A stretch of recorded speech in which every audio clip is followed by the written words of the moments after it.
Você quer ser membro do nosso canal? Confira agora os níveis disponíveis para vocês. Lembrando que você pode evoluir sempre. Nível Prata. Além de emojis e selos exclusivos, você terá acesso a cenas extras, vídeos só para membros e conteúdo antecipado. E também terá direito de vir conhecer nosso estúdio e acompanhar pessoalmente uma gravação. Nível Ouro. Você terá direito a todos os benefícios do nível Prata, mais acesso a entrevistas ao vivo pelo YouTube, prioridade na fila para visitar nosso estúdio e brindes a cada 6 meses de assinatura. Nível Platina. Além de tudo isso que já falamos, você sempre terá suas perguntas respondidas durante o programa e seu nome citado em agradecimento. Incrível, né? Sendo membro, você também ajuda o nosso canal a continuar sendo independente e trazendo informações de qualidade para vocês. Já escolha o seu nível e venha participar do nosso time.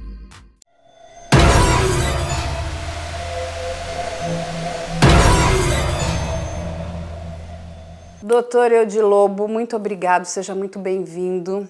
E a gente hoje vai conversar com o doutor, que é um psiquiatra forense, dos melhores que temos aqui no nosso país.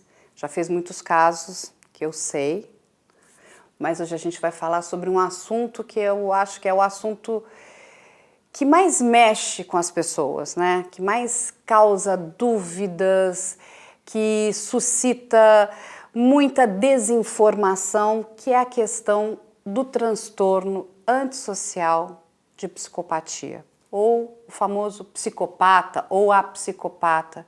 E eu vou pedir, doutor, para o senhor explicar, para a gente começar a explicar o que é esse transtorno.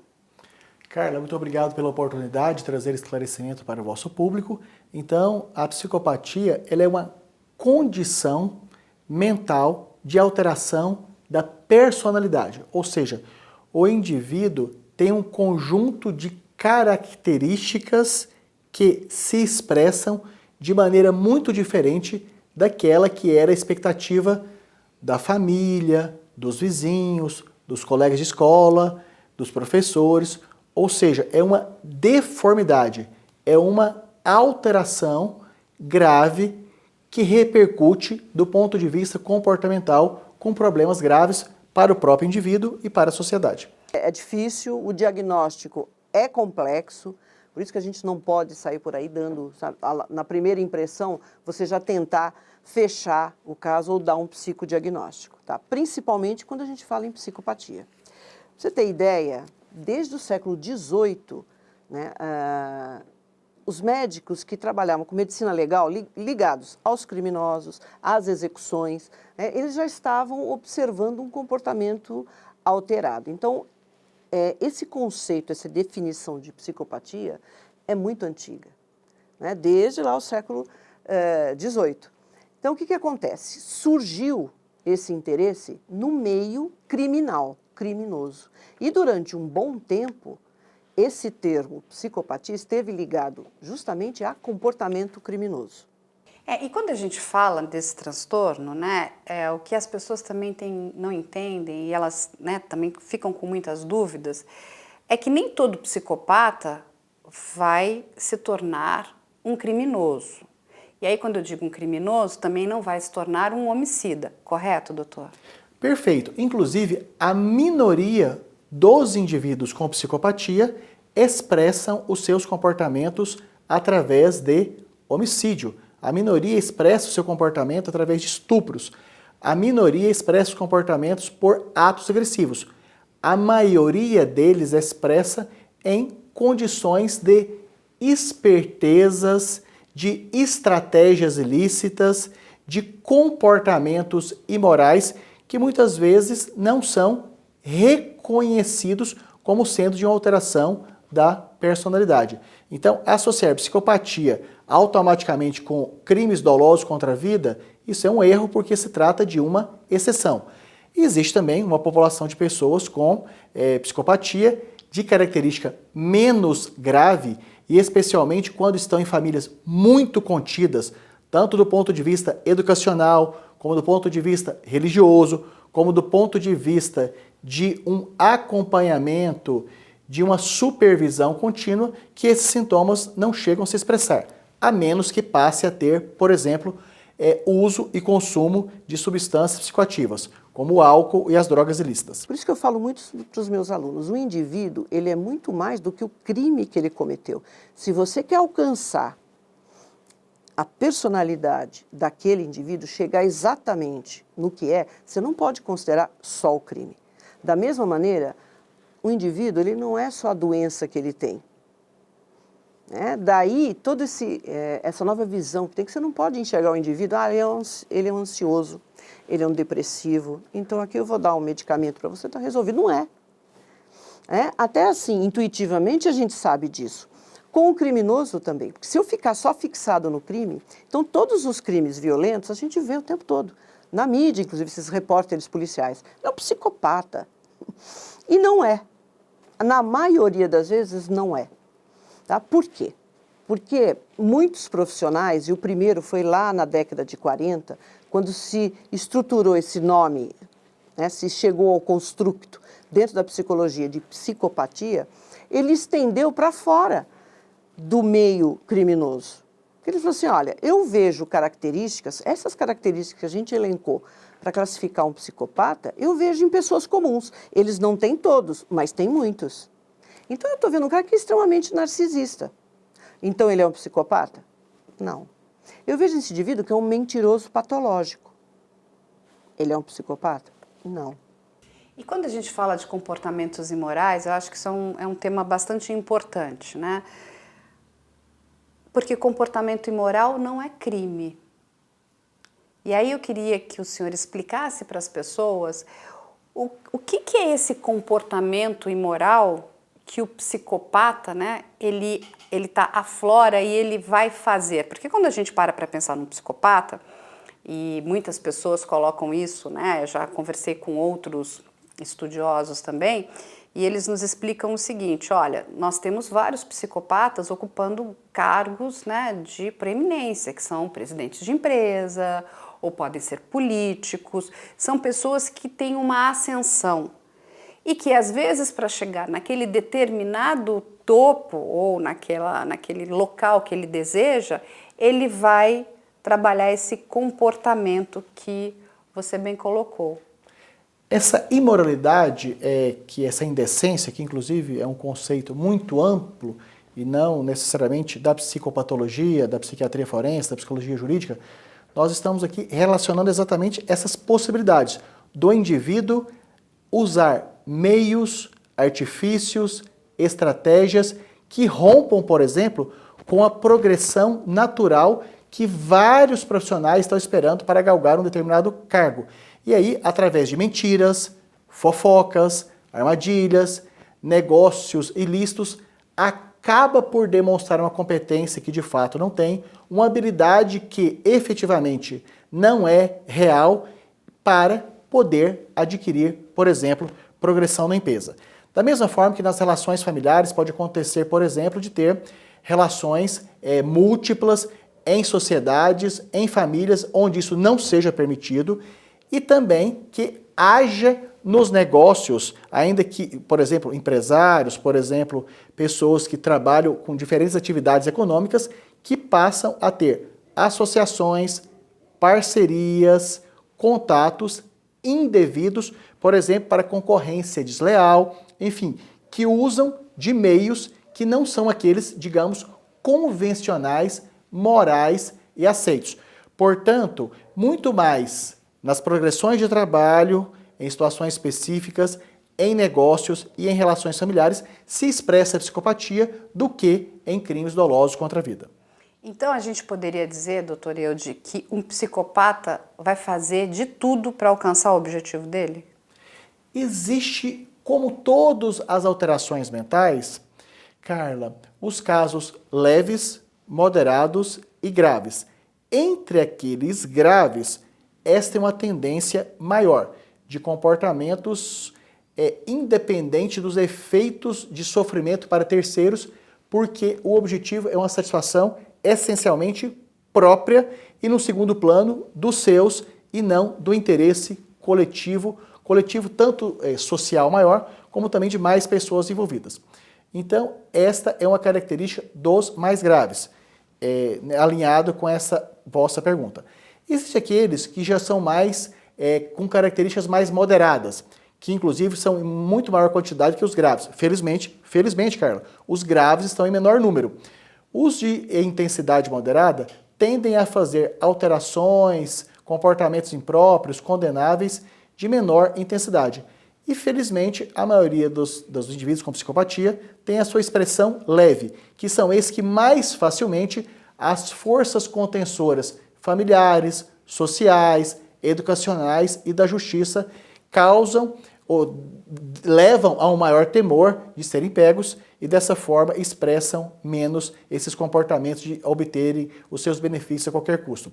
Portanto, nós temos aproximadamente 1% da população adulta como tendo característica de psicopatia e nesse 1%, uma porcentagem menor desses de expressão mais grave, uma porcentagem intermediária de intensidade moderada e a maioria dentro desse 1% de intensidade leve. O que é bom no sentido que os transtornos familiares, econômicos, políticos, sociais, criminais sejam em menor número. E aí, doutor, tem também essa máxima, né? Que a pessoa que tem esse transtorno, ela não tem empatia. Isso é uma verdade? Essa é uma característica predominante, mas não é exclusiva, até porque a psicopatia ela tem um conjunto de características. Então, a falta de empatia, a falta ou a diminuição da capacidade de se colocar no lugar do outro, aquele entendimento pessoal de se compadecer, de sentir dó, de sentir necessidade de ajudar, de sentir-se com a responsabilidade que pode minimizar, evitar ou reduzir a dor de outros, ela é diminuída. Então a empatia tende a estar minimamente reduzida nos indivíduos com psicopatia. Mas ela pode ter, inclusive, ou essa empatia funcionar de maneira planejada e não autêntica, com a finalidade de demonstrar que é legal, que é educado, que é colaborativo, que é voluntário, mas com o objetivo de fazer uma demonstração que não é genuína para obter um ganho secundário. Qual que é a diferença de um condutopata fronteiriço para um normal mentalmente? Eu costumo dizer que é o que o condutopata não tem que o normal mentalmente tem. O condutopata não tem, e isso é básico, ele não tem sentimentos superiores de piedade, compaixão e altruísmo. Sentimentos superiores não existem no condutopata. Sentimentos superiores, piedade, compaixão e altruísmo. Claro que isso tem implicações. Por exemplo, eu me torno absolutamente egoísta. Eu só penso em mim. Só me interessam as coisas que dizem respeito a mim. Então isso é básico, é clássico do condutopata. Uma das perguntas que são feitas para os condutopatas quando a gente vai examinar, e a gente já suspeita que é um caso de condutopatia, é perguntar se ele está arrependido do crime. Isso é clássico.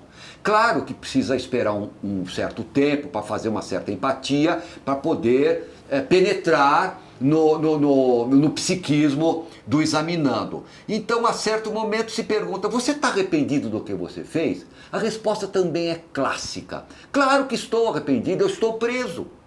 Ou estão me chamando de monstro, como foi o caso do Fará. E quando a gente pensa nesse transtorno também, doutor Eudi, a pessoa, ela nasce com ele, ou isso é algo que vai aparecer ao longo da vida? Como vocês médicos entendem esse transtorno? Ela nasceu ou ela vai adquirir?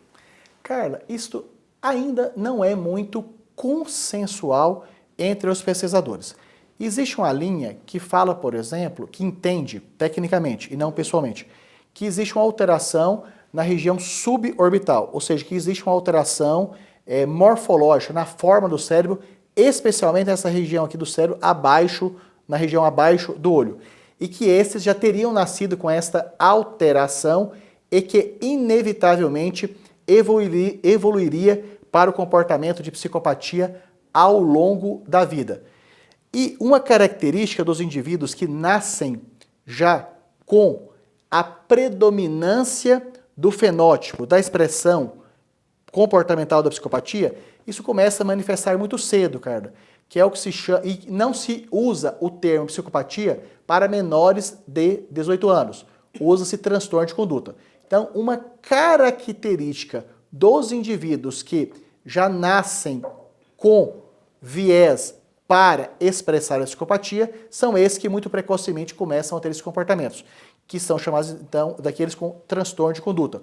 Ou seja, cujas características, por exemplo, são comportamentos agressivos desde uma baixa idade, comportamentos escolares inadequados e condenáveis desde muito cedo e também a busca do prazer com drogas de maneira muito precoce e já desde a fase de criança, adolescente, ter uma resistência enorme a admitir, aceitar e cumprir regras. Desde aquelas do núcleo familiar, aquelas da escola e até aquelas aí do Estatuto da Criança e do Adolescente.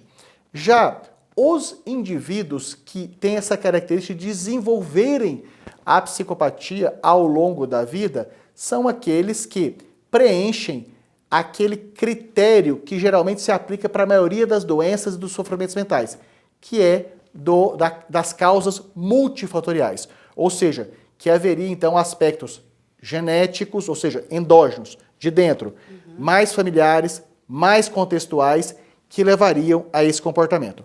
Então, não se trata ainda de uma explicação consensual entre os pesquisadores e quem atua na área. Essencialmente, a tendência é aceitar que já nasceu com essa condição aqueles que começam a expressar de maneira muito precoce. Aí nós fomos para uma outra parte, não, é o meio é que produz isso. E nós temos até hoje alguns profissionais que acreditam que a psicopatia ela se desenvolve a partir de traumas, de uma infância abusiva, negligenciada. Mas a gente sabe que não é. Ele nasce, é evidente que ele é suscetível também a todas essas influências ambientais. Todos nós somos. Então, todo mundo é o resultado do que traz ao nascer e a todas as coisas que acontecem na nossa vida. Tá? De uma infância muito boa, de uma infância abusiva, inclusive o psicopata. É claro que isso pode alterar, pode levar a um amadurecimento precoce, pode levar a uma erotização precoce, se ele vem de um meio violento. Né? Isso pode ser, ele pode começar a superestimar esse tipo de coisa. Então, assim, eu acho que uma questão importante é que as famílias passem a prestar atenção em alguns comportamentos dos seus filhos já muito pequenos, como você muito bem colocou aqui, que é não aceitar, né, receber ali ordens ou normas ou regras, pessoas que têm esse comportamento mais violento, né, crianças e adolescentes. Inclusive também já se falou muito da questão com os animais, né, que são pessoas também que não têm esse amor, esse carinho pelo animal, então eles podem fazer, né, pequenos, vamos dizer, danos ao animal ou até realmente fazer coisas muito graves em cachorros, em gatos, em passarinhos, como colocar fogo, maltratar, machucar, pelo simples prazer de maltratar, de ver a dor do outro. É isso, doutor? Essa questão com animais, geralmente nós perguntamos, nós avaliamos em todas as situações onde há dúvida ou a possibilidade de estarmos pesquisando sobre psicopatia. É uma característica muito comum de um comportamento maldoso, de um comportamento claramente voluntário, de um comportamento claramente pré-determinado para machucar, maltratar, matar animais e especialmente muitas vezes demonstrando esta capacidade de expressar a maldade para os pares, para os colegas, para os familiares. E há algo muito importante que aí nós aqui, né, Carla, com a sua função social tão importante e preocupante, nós temos as crianças e adolescentes que acabam machucando os animais por terem características de dificuldade de se organizar comportamentalmente dentro do transtorno de déficit de atenção e hiperatividade. A grande diferença é que as crianças e adolescentes com transtorno de déficit de atenção e hiperatividade acabam machucando os animais por questões de acidente, por dificuldade de organizar nos movimentos e que acabam causando algum dano aos animais, mas que expressam arrependimento, que expressam preocupação e que buscam tratar aquele animal machucado da maneira mais rápida possível. Enquanto que as crianças, adolescentes com características mais de comportamentos, então, correspondentes ao transtorno de conduta, negam que tenham causado esse mal, negligenciam, causam muitas vezes machucados que não são perceptíveis pela família, especialmente animais mais peludos, e que expressam indiferença e até expressam que têm uma capacidade superior de ter coragem de fazer maldade para os animais. Então, essa é uma característica muito diferente das crianças que machucam, mas que se arrependem, e fazem de maneira acidental, daquelas que fazem de maneira intencional. E doutor, o senhor falou muito bem, né? Essa questão do amor aos animais, né? E às vezes tem criança que ama tanto que acaba machucando. Até estava lembrando aqui de um desenho do Looney Tunes, que tinha uma personagem que ela queria tanto, ela abraçava tanto que ela sufocava o coitadinho do animal. Mas não é que ela era uma psicopata, era o excesso, né? Então, às vezes, o excesso, e ela, no final, quando ela entendia que ela machucava o bichinho, ela chorava, ela se arrependia. Então, é interessante mostrar isso para a criança também. E o que ela está fazendo? Olha, você está aqui você machucou o bichinho. Ela entende, ela se arrepende e ela, inclusive, ela se contorce com aquilo, porque ninguém quer ver um bichinho machucado. Já a outra criança que possivelmente vai caminhar com esse transtorno, ela não se importa se ela está machucando o animal. É isso, né, doutor? Essa é uma explicação absolutamente clara, Carla, dessa bela síntese que você fez, em que nós diferenciamos basicamente isso na relação com os animais. Aqueles crianças e adolescentes que machucam e que compadecem imediatamente, solicitam para a família que precisa levar ao veterinário, que precisa cuidar, que precisa dar remédio, que precisa adiantar a alimentação, que tem que deixar, trazer do lado de fora para ficar dentro de casa. Ao contrário das crianças e adolescentes com esse perfil de comportamento do transtorno de conduta, que machucam intencionalmente e que, além de negarem muitas das vezes, quando revelam com total indiferença e muitas vezes até para demonstrar pavor e medo em terceiros, nos irmãos, nos primos, nos colegas da escola, do tipo, eu tenho coragem de colocar um gato dentro do micro-ondas, por exemplo, até ele estourar. Então, esta é a grande diferença. Crianças que machucam acidentalmente e que querem cuidar e recuperar, e das crianças que machucam intencionalmente. E aí, doutor, quando a gente fala desse transtorno também, existe alguma relação genética? Então, se uma pessoa tem esse transtorno, se ela vier a ter filhos, existe uma possibilidade que esses filhos ou netos venham também a trazer esse transtorno dentro da vida delas? Carla, geralmente quando falamos em genética, a tendência natural das pessoas é lembrarem-se da genética que nós estudamos lá no ensino médio, cor de olho com cor de olho, ervilha rugosa com ervilha lisa, que era uma herança monogenética, ou seja, um gene ou de poucos genes se interagindo. As heranças comportamentais genéticas das doenças mentais, de maneira geral, elas são poligênicas, ou seja, a interação de muitos genes dos pais e das mães. Então, em relação a um histórico familiar de psicopatia, ele não é determinante para que os descendentes apresentem psicopatia. Ele é um fator a mais de risco nessa multifatorialidade para o desenvolvimento da psicopatia. Em síntese, quem tem um histórico de familiares com psicopatia tem uma probabilidade maior de vir a expressar, mas jamais é um determinante. Por dois motivos. Porque é uma combinação poligênica que leva às expressões comportamentais, afetivas e cognitivas, de memória, atenção, concentração. E, além disto, estas causas, elas dependem, como falado, da genética, da sociedade, dos fatores educacionais, da religiosidade e também dos fatores contextuais. Ou seja, em países mais rígidos, tende a ter menos expressão de psicopatia. Em países onde as leis são mais tolerantes, mais flexíveis, tende a ter mais expressão de psicopatia.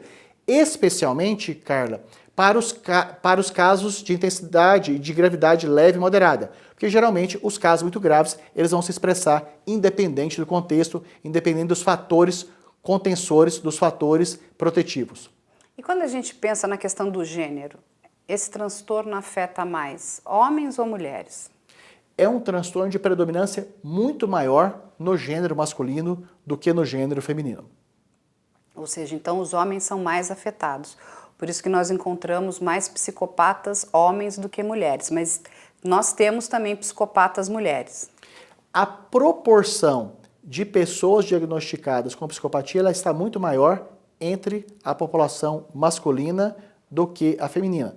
Quando nós pegamos esse 1% da população que estatisticamente tem o diagnóstico de psicopatia, esse 1% ele é muito mais predominante de homens do que de mulheres.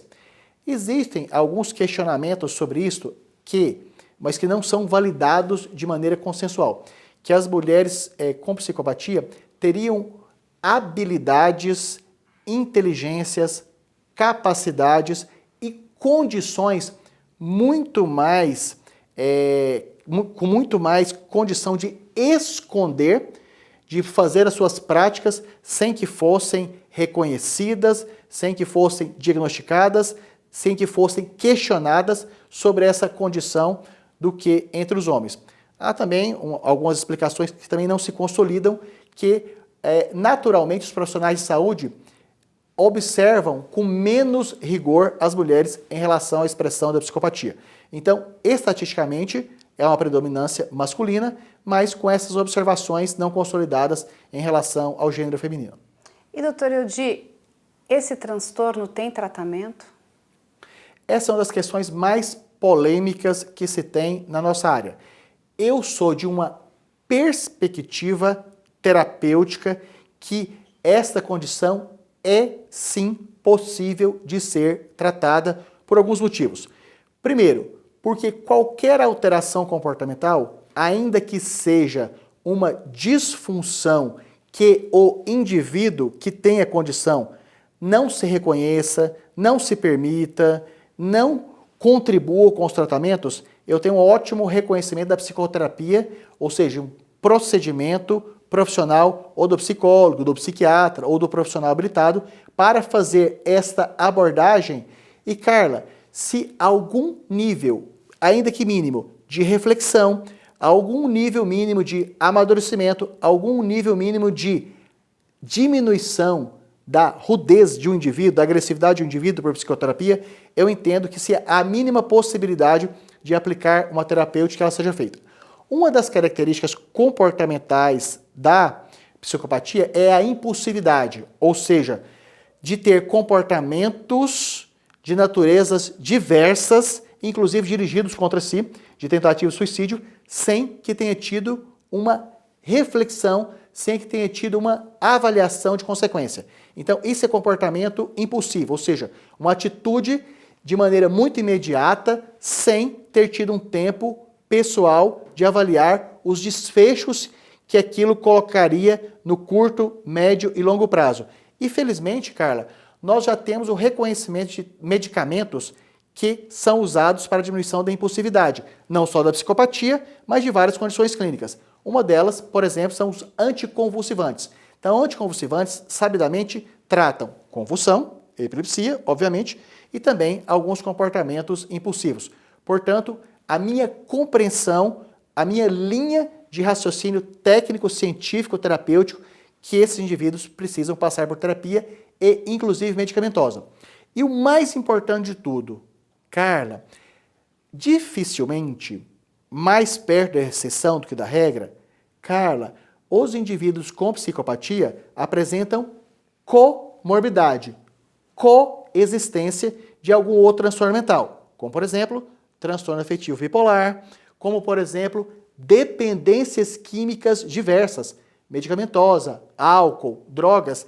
E Carla, se automaticamente essas outras condições clínicas são tratadas, a tendência é que a expressão da psicopatia também seja, em algum nível, aplacada, diminuída e algumas vezes até neutralizada. Isso é muito importante que o senhor trouxe, porque então ele nunca está praticamente sozinho, ele tem uma outra comorbidade junta. Ou seja, quando você consegue tratar pelo menos essa outra comorbidade, você vai enfraquecendo essa questão desse transtorno, é isso, doutor? Carla, se eu tiver conseguido passar esta como sendo uma das mensagens que vai reverberar, que vai surtir efeito educativo, eu já estou mais que satisfeito dessa oportunidade de participação aqui com finalidade informativa. Ou seja, então quando se tem, desde lá, a fase de criança, de adolescência, esses comportamentos que chamam a atenção por estarem desviantes da média que era a expectativa da família, da escola, dos vizinhos, quanto mais precoce, quanto mais cedo se busca a avaliação, quer seja psicológica, quer seja psiquiátrica, quanto mais cedo se tem a confirmação de características ou desse diagnóstico, maiores serão os resultados positivos para que essa condição não tenha um agravamento ao longo da vida. Por exemplo, se já nos primeiros usos de drogas e álcool a família leva para tratamento, ou seja, se preveniu desse álcool e dessa droga funcionar como gatilho para a expressão dos piores genes, dos genes que levariam aos comportamentos mais condenáveis e deformados.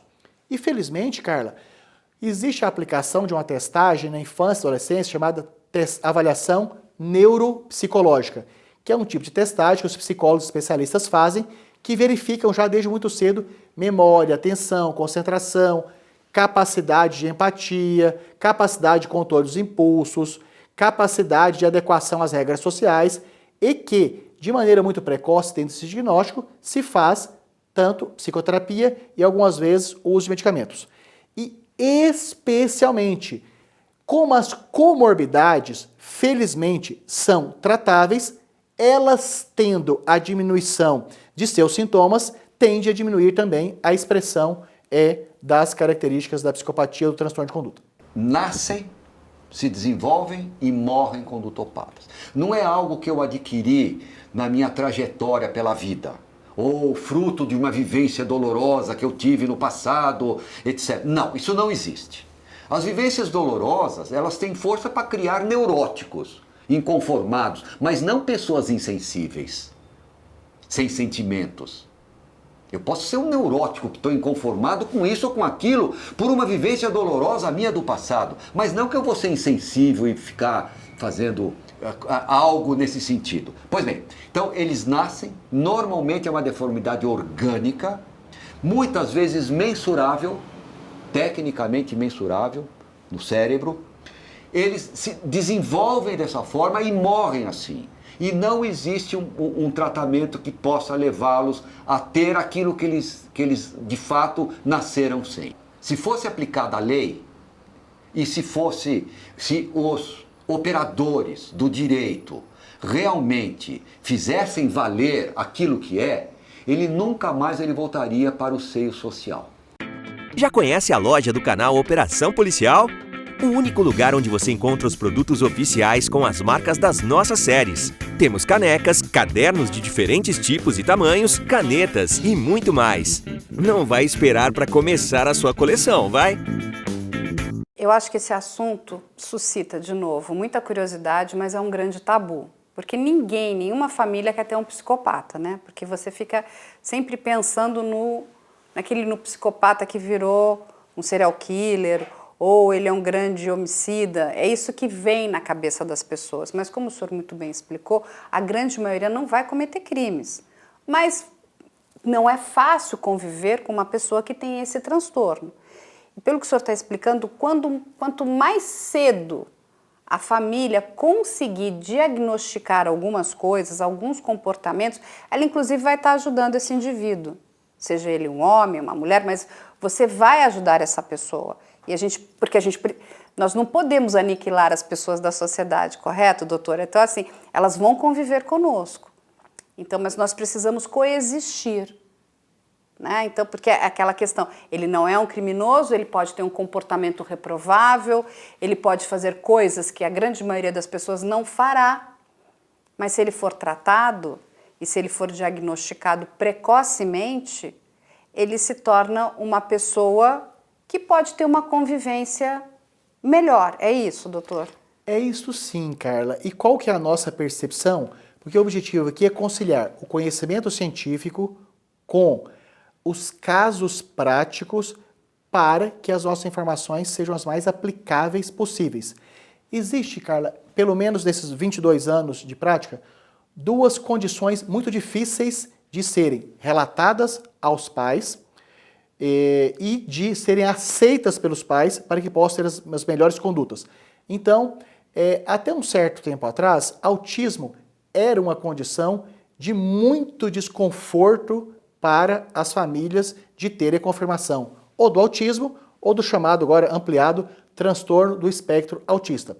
Felizmente, por tantas campanhas, o envolvimento de tantos artistas, autoridades, políticos, cientistas, e que essas informações foram sendo cada vez mais pulverizadas, disseminadas e com qualidade, eu noto que de 5 anos para cá, as famílias aceitam com muito mais tranquilidade a confirmação do diagnóstico de transtorno do espectro autista. Por outro lado, ao longo da minha vida inteira, sempre se teve muita dificuldade das famílias admitirem os filhos com retardo mental, com deficiência intelectual, de modo que, especialmente em famílias onde a maioria dos membros são de alta performance intelectual, então esta é uma dificuldade muito grande de admissão do retardo mental. Então, os 3 diagnósticos que historicamente eu sempre tive mais dificuldade de que as famílias entendessem, compreendessem, aceitassem e especialmente aceitassem a abordagem do tratamento eram autismo, retardo mental e transtorno de conduta. Felizmente, tenho a comemorar, autismo já se aceita muito mais, retardo mental e transtorno de conduta continua sendo bem difícil. E é a partir de oportunidades como esta, de informação qualificada, que nós vamos cada vez mais trazer pessoas para que possam tanto dar a permissão de ter os seus filhos avaliados e, em caso de confirmação, de aceitarem o tratamento. Exatamente, porque não adianta a gente tratar o assunto como um tabu, né? A gente precisa trazer essa conversa para o dia a dia e ajudar essas pessoas, essas famílias. Eu sei que não deve ser nada fácil, né? Tratar ou ter que conviver com uma pessoa que tem esse transtorno, né? Que é a psicopatia, por tudo que ele representa.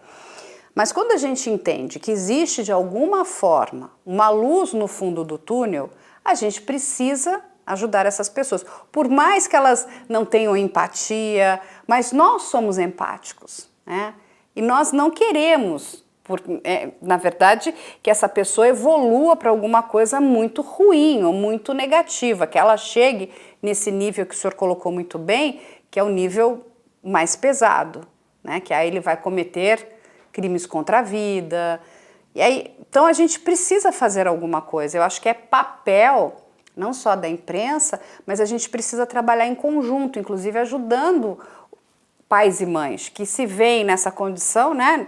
Tipo, olha, meu filho maltrata animais. Não, isso não é legal. A gente não tem que achar que o psiquiatra, né? Porque ainda existe muito tabu em relação à psiquiatria. E a psiquiatria trata de nós, seres humanos, né? É uma área da medicina extremamente importante, que pode, inclusive, nos orientar. Então, eu sempre digo, o quão é importante a gente diagnosticar as coisas de forma precoce, para que aquilo não vire uma bola de neve, não se torne uma coisa maior, né? Como parar para pensar, imagina, eu tenho um filho homicida, ninguém quer isso. Então, vamos tentar cuidar, né, dessa criança pequena, desse adolescente, para que ele não chegue nesse ponto tão, vamos dizer assim, agressivo lá na frente, né?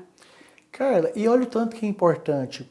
Quando se detecta, inclusive, algumas vezes não é possível fazer uma confirmação objetiva, mas quando se tem característica, perfis, algumas expressões duvidosas sobre estas condições graves que nós estamos falando, qual que é a tendência natural das famílias que se permitem esse reconhecimento? É que a partir dali passe a ter um cuidado mais intensivo. Ou seja, se faz psicoterapia mais vezes, por mais tempo, vai mais ao pediatra, para quem não quer ir ao psiquiatra, ou vai mais a outro tipo de psicoterapias, se coloca numa escola onde as regras sejam mais rígidas, para ter aspectos contensores maior, se busca apoio nos ministros religiosos, que a maioria das vezes tendem a ter, felizmente nos últimos anos, cada vez mais uma participação positiva do que colocar apenas na conta da espiritualidade, como infelizmente acontecia no passado com alguns ministros religiosos. Então, quando se tem, número 1, a família verificando pela própria escola, pelos pares, pelos familiares, apontamentos de questões comportamentais graves, que se permite fazer avaliação precoce, que se a partir daí faz um acompanhamento mais rigoroso, mais próximo, primeiro, se for expressar alguma doença mental comórbida, ela é detectada também de maneira muito precoce. Quanto mais precoce é detectada, melhor é o tratamento, mais rápida é a recuperação e mais é a prevenção dos desfechos graves. O que eu chamo de desfechos graves? Suicídio, homicídio, criminalidade e aspectos, inclusive, não tão voluntários, como, por exemplo, de aumento do risco de acidentes. E, doutor, deixa eu lhe fazer uma pergunta. As nossas escolas, né, os nossos professores estão capacitados a identificar esse tipo de transtorno? Carla, como eu tenho esse histórico de 22 anos, então já trabalhei em cidades do interior, capital, então é um histórico bem grande. O que eu noto? Que, felizmente, tem tido um progresso nesse tipo de preparo do professor, tanto para abordar a família de maneira adequada e pertinente, oferecendo apoio e não só condenando comportamentos inapropriados. Então, felizmente, tem tido um amadurecimento contínuo, mas que, infelizmente, ainda tímido e bastante insuficiente. Eu, por exemplo, sempre sugeri que deve fazer parte da grade de formação dos professores habilidades para o reconhecimento precoce de alterações do aprendizado, do humor, do comportamento e especialmente da relação com álcool e drogas. E agora, doutor, vamos passar para uma parte que o senhor conhece muito. É um outro dado também que eu acho que a gente precisa tirar as informações falsas, né, as fake news. As pessoas acham que a grande maioria das pessoas que está no sistema carcerário são psicopatas. Isso é uma mentira. É uma mentira absoluta. Ou seja, pelo contrário. Então, o que acontece é o seguinte, Carla. Eu falei de 1% da população adulta com psicopatia. No sistema carcerário, essa porcentagem é mais de 1%. Mas não são todas as pessoas que estão lá de forma alguma que apresentam essa condição.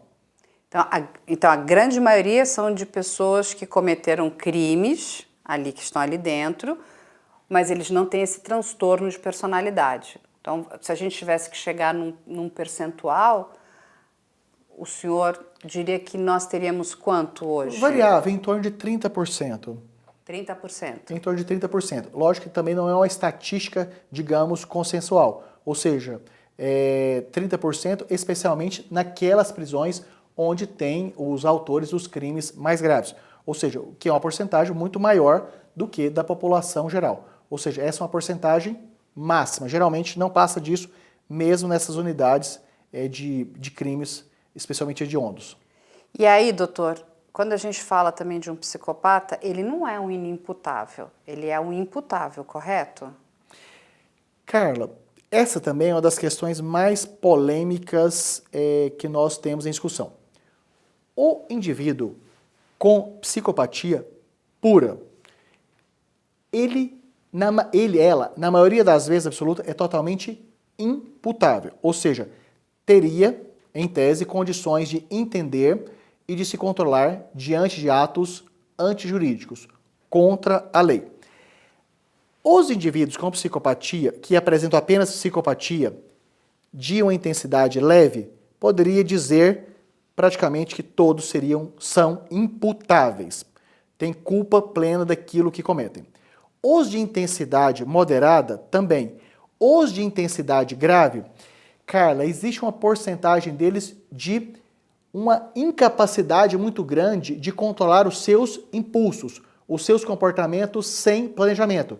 Então, esses teriam correspondência ali no parágrafo único do artigo 26 do Código Penal, que corresponderiam a uma incapacidade parcial de determinação, uma incapacidade parcial de controle das próprias ações. Então, entre os psicopatas, de maneira predominante, são imputáveis aqueles psicopatas graves, que é a porcentagem menor, uma parte deles poderia ter a semi-imputabilidade por incapacidade parcial de controlar os seus impulsos. Quero voltar na questão, Carla, que é raro ter a psicopatia de maneira isolada. Ela geralmente se expressa em coexistência com outros transtornos mentais. Registro: dependência de álcool, maconha, cocaína, crack, medicamentos, ou seja, as dependências químicas também são transtornos mentais.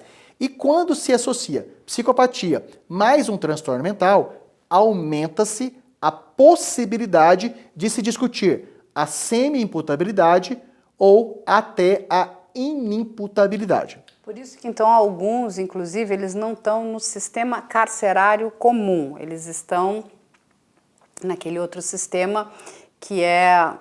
Hospital de custódia e tratamento psiquiátrico. Então, que eles estão hoje nesse hospital de custódia, eles estão em uma outra unidade. É isso, doutor? Carla, quando o juiz sentencia a inimputabilidade, um destino comum ao invés desta pessoa ir para o sistema prisional comum, ir para o hospital de custódia e tratamento psiquiátrico. Qual que é o objetivo deste local? É fazer um tratamento obrigatório, um tratamento impositivo para esse indivíduo, durando o tempo que continuar a sua periculosidade, o seu perigo de voltar a cometer fatos antijurídicos graves. E aí, em todo o seu trabalho, doutor, em toda a sua pesquisa, você acredita que um psicopata nesse nível mais grave, que inclusive esteja sendo tratado num hospital de custódia, ele consegue se ressocializar?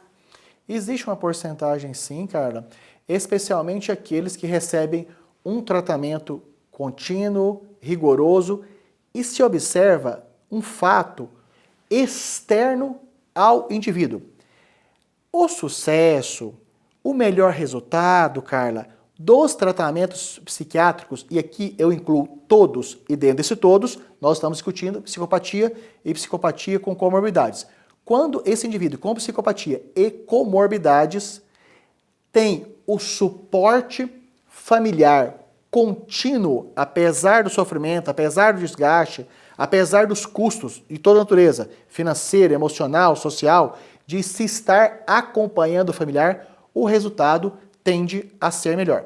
Tanto é que as boas avaliações de cessação de periculosidade, as boas avaliações para verificar se o indivíduo continua ou não perigoso, Carla, são aqueles que incluem o médico com a finalidade de verificar continua ou não adoecido, em que nível, o tratamento medicamentoso está adequado ou não.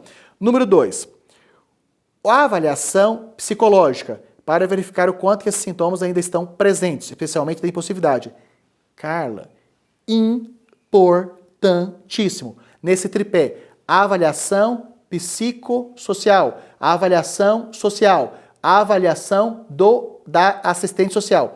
E especialmente, Carla, quando esse ou essa assistente social vai verificar as condições externas ao hospital de custódia e tratamento psiquiátrico, ou seja, que esse assistente social vai in loco, na casa daquela família que vai receber esse indivíduo, para verificar a estrutura econômica, emocional, de estrutura, de esgoto, dos vizinhos, da proximidade com o sistema de saúde, quer seja o posto de saúde, o centro de atenção psicossocial.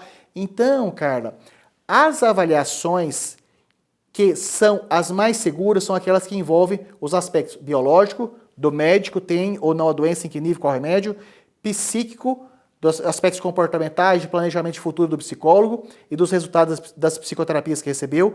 E eu valorizo demais do assistente social. Esta é uma avaliação de cessação de periculosidade de responsabilidade multiprofissional, cuja conclusão para a justiça será a melhor possível. Ou seja, doutor, é muito complexo, né? Porque são muitos profissionais e é uma responsabilidade enorme. Felizmente, Carla, nós temos já ferramentas, recursos, conhecimentos científicos que jamais poderemos garantir que sejam 100% seguros, mas que aproxima muito de um nível de segurança, especialmente quando os profissionais participantes conciliam os conhecimentos e mais a experiência adquirida ao longo do tempo. Eu, particularmente, acho que nota-se, né, Carla, sou bastante otimista com essas perspectivas. Então, a sinalização que eu faço é que os melhores resultados desses tratamentos são aqueles que cujas famílias permaneceram ligadas, permaneceram visitando, permaneceram, por exemplo, levando medicamento quando o sistema público não tinha condições de fazê-lo. E especialmente também quando esse indivíduo, nesse processo dito de ressocialização, tem a oportunidade de ter acesso ao trabalho, ainda que seja junto com a família. Isso não é um demérito. O condutopata, ele nasce, se desenvolve e morre condutopata. Não há possibilidade de cura. Não existe um tratamento que modifique ou que dê valores éticos e morais a um indivíduo que não tem ou sentimentos superiores de piedade, de compaixão e de altruísmo. Não tem nunca. Então não existe tratamento. Eles nascem, se desenvolvem e morrem. E esses indivíduos, quando eles estão em cargos de chefia, são absolutamente nocivos. Onde eles estiverem, por exemplo, são os que comandam rebelião nos presídios. Na política, e a história tem muitos condutopatas políticos, inúmeros. Não, é porque assim, tem alguns casos, né, que são inclusive muito famosos e que eles todos foram diagnosticados com esse transtorno e que, por tudo que o senhor está explicando aqui, principalmente por essa questão, né, da ressocialização, de você ter a necessidade de ter esse ambiente familiar seguro. Então vamos pensar aqui no caso do Champinha, que também foi diagnosticado com esse transtorno. Ele hoje não tem uma família que queira recebê-lo. Então, quando a gente para pensar, eu já ouvi muito, né, de vários psiquiatras, entre outros juristas, que hoje ele está numa gambiarra jurídica. Porque quando ele foi preso, inclusive, ele era um menor de idade, ele já deveria estar solto, mas ele continua preso. Vários psiquiatras forenses dizem que se ele for solto, ou ele mata ou ele morre. O que o senhor acha, doutor? Nesse caso específico, até onde eu sei, ele está interditado pelo Estado, porque assim que ele estivesse na idade maior, ele seria liberado.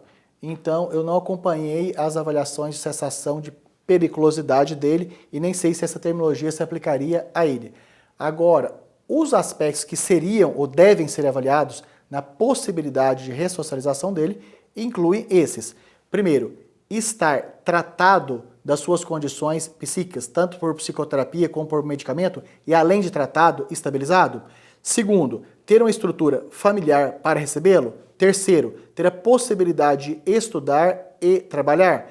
E quarto, de ter um contexto social receptivo a ele. A grande observação que eu faço é que estas avaliações elas precisam ser feitas com periodicidade, até para que os profissionais que estejam cuidando tenham mais pesquisa, mais habilidade, mais estudo, mais discussão para poder fornecer o melhor tratamento possível. Em relação à probabilidade de vir a cometer novos atos, Existe uma possibilidade que não temos na nossa cultura, não temos no nosso recurso, não temos no nosso sistema, que seria a figura do acompanhante terapêutico. O que é o acompanhante terapêutico? É um profissional treinado para supervisionar essa transição do indivíduo de um regime fechado para um regime semiaberto e depois para um regime aberto. Até porque costuma ser muito diferente as expressões comportamentais, afetivas e relacionais do indivíduo quando ele está no interior do cárcere, quando ele está transitando entre o cárcere e a sociedade e quando ele está só com a sociedade. Então, note mais uma vez, Carla, que eu tenho sempre uma perspectiva muito otimista quando as questões são tratadas com os recursos científicos, terapêuticos que se tem disponível àquele tempo. Eu acho que é muito importante, né, é que a medicina avance nessa área, porque nós precisamos, né, eu acho que inclusive os médicos, né, de mais informação, inclusive para estudar esse comportamento, né, como o senhor bem falou, que é um comportamento reprovável. Pode ser ele pequeno nesse primeiro momento, uma coisa leve, e aí quando a gente pensa num homicida, né, é um comportamento, vamos dizer, extremo, né? Quando a gente acabou de falar do Champinha, o que ele fez com aquela moça e com o namorado dela, é inimaginável, né? O tempo de tortura que ele impôs àquela moça, né? Não só de abuso físico e de tortura psicológica, porque ela ficou muitos dias com ele, e você via, né, inclusive, o poder daquele menor de idade em relação àqueles outros maiores de idade, porque era um grupo, né, que eles cometeram aquele crime. Eu acho que vocês médicos precisam muito estudar tudo isso, porque assim, quando chega para a sociedade, que eu digo, né, é uma dor muito grande, porque não tem como você não sofrer a dor daquele pai, né? Quando você olha o que fizeram com a filha dele, com a dor da mãe, quando você para entender o que fizeram com o filho dela. Então, assim, porque não é simplesmente matar, né? É mais do que isso, é a tortura, é o abuso. Então, assim, você imagina o sofrimento que aquela família vive, né? Porque a gente sempre diz, né? Existe a prisão perpétua, assim, para a família da vítima, que ela não consegue viver longe daquilo, né? Eu conheço muito a Glória Pérez, então eu acompanho toda essa história de vida dela de 30 anos, né? Da morte da filha dela. Então, assim, a família vive numa prisão perpétua, né?